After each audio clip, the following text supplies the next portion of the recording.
우리 사회에 섬세함이 너무 부족하다고 생각해요. 그래서 상대한테 무례해요. 어떤 노인이란 그룹으로 보고 젊은이란 그룹으로 보기 전에 한 사람의 개인으로 우리는 조금 더 타인에 대해서 상상력을 발휘해야 될 것 같아요. 내 기준으로 타인을 재단하지 않고 두려워서 피하거나 약자의 어떤 조건이라고도 할 수 있죠.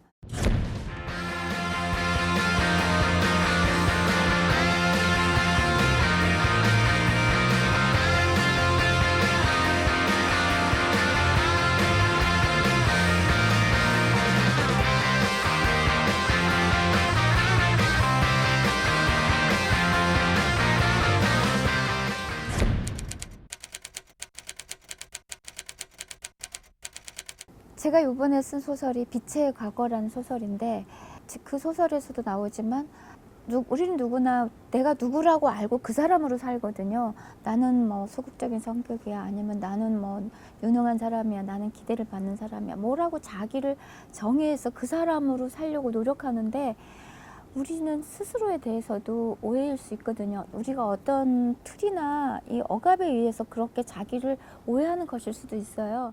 그게 특히 과거에 대한 나의 생각에서 드러나는 것 같아요. 그래서 그 소설에서도 40년 전 과거를 똑같이 겪은 일인데 다르게 기억하고 있는 친구들 얘기가 이제 나오는데 누구의 기억이 더 정확하다, 맞다 이런 게 아니라 모두가 각자의 기억대로 살아가는 거고 각자의 존재를 자기라고 생각하고 살아가는 건데 남의 기준으로 그거를 평가하는 게 아니라 그냥 그 자체가 나라는 생각, 그런 생각이 뭐 지금의 나를 긍정하게 만드는 것 같아요.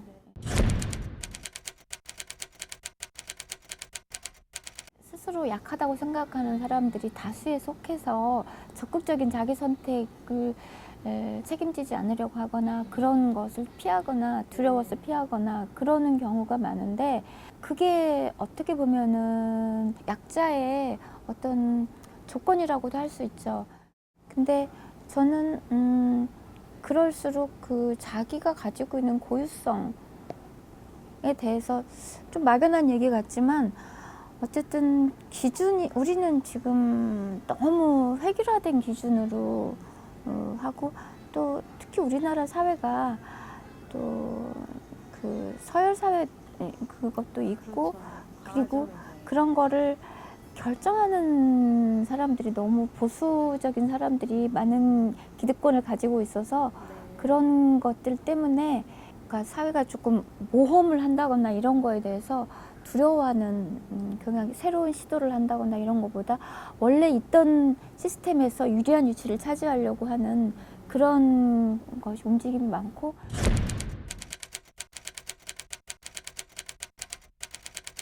사회적으로 제한된 조건을 가지고 뭐 그렇게 살 수밖에 없는 또 계층이 있는 거고 네 그래서 그런 경우에는 기회균등이라는 것이 사실 조금 허사죠. 왜냐하면은 교육에서부터 시작되는데 교육이 벌써 다르고 어떤 문제가 닥쳐왔을 때 해결하는 방식이 너무 제한돼 있기 때문에 빈곤 문제나 어떤 계층 간의 뭐 이런 갈등 문제가 너무 다 맞물려 있다고 생각해요.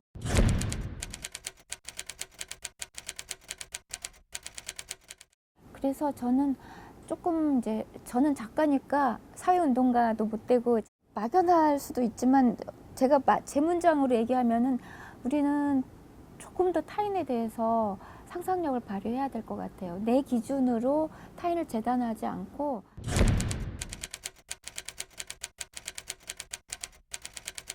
우리도 지금 이 동시대를 살고 있는 동시대인이면서 원래 알던 방식으로 지금을 살려고 하는 것 같아요. 그래서 그런 동년배들을 보면은 지금 2019년 12월이라는 환경이 모두에게 똑같이 주어졌는데 지금과 같은 환경에서 옛날 사람으로 살려고 하는 그런 모순을 좀 볼 때가 있어요.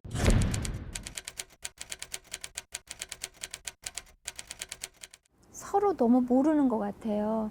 그리고 알려고 하기 전에 이미 자기가 알고 있는 것, 생각을, 고정관념을 강화하는 것 같아요.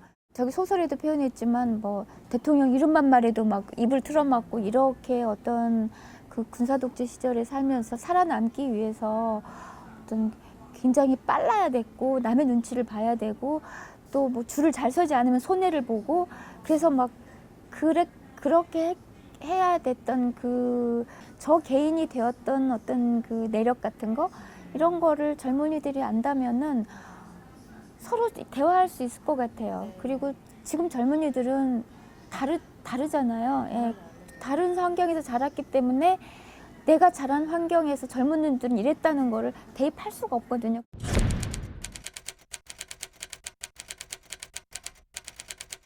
저는 우리 사회에 섬세함이 너무 부족하다고 생각해요. 그래서 상대한테 무례해요, 좀. 네.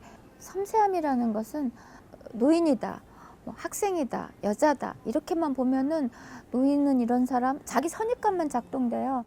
어떤 노인이란 그룹으로 보고 젊은이란 그룹으로 보기 이전에 한 사람의 개인으로 이렇게 그 상대를 대하는 어떤 그런 섬세함 그런 게 있으면 좋겠어요. 자기 방식대로만 생각하기 때문에. 근데 태도가 뭐 위에서 볼 땐 버릇이 없다, 아래 뭐 젊은이들이 볼 때는 뭐 고리타분하다 그런 게 그냥 상대에 대해서 이해하려는 그게 없어서 그런 것 같아요.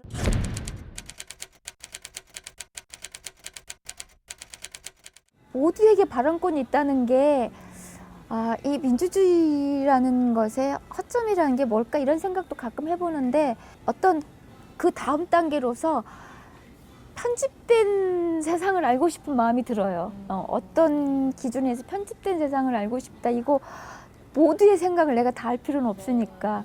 예, 그런 점에서 뭔가 이제 1인 미디어 시대의 에고의 시대, 자기 표현에서 넘어서 자기 연출, 게다가 자기 노출 이런 게까지 갈 정도로 에고가 강해지는데 그러다 보면은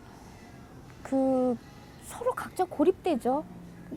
서로 소통을 할 수가 없으니까 각 에고가 너무 강해서 저는 한국 근대사에서 경제 개발이 급하게 이루어지니까 그냥 넘어진 사람은 내버려 두고 빨리 가서 저기 다 도착해야 된다 이런 논리로 막 안 일으켜주고 막 갔던 시대가 있었잖아요. 내가 그런 사람을 잊으면 안 된다는 경계심이 있었던 것 같아요.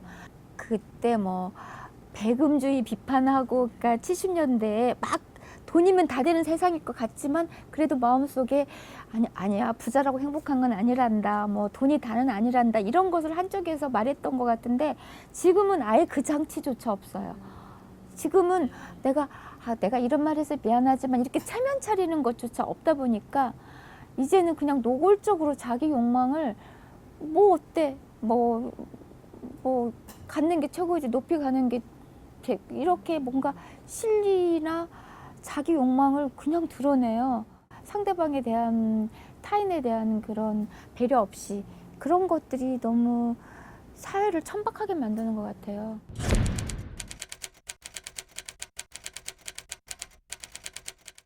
빛의 과거라는 장편 소설인데요. 2017년이 현재고요. 그 현재에 1977년을 돌아보는 이야기예요.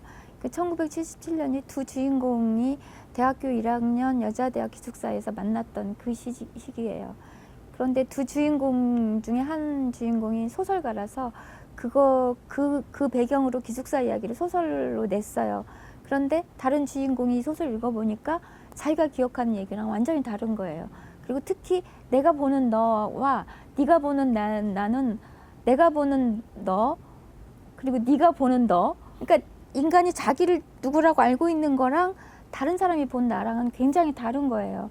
그래서 그런 얘기를 통해서 물론 이제 1977년이라는 시기가 40년 그 당시 이제 그 소설에서 40년 전이기 때문에 40년 전에 얼마나 이 사회가 비문명적인 사회여서 인간을 얼마나 억압하고 어이없는 것으로 그 사람의 권리를 박탈해 갔는지 이런 거를 좀 재미있게 시대적인 기호를 가지고 재미있게 이제 그려보려고 했어요.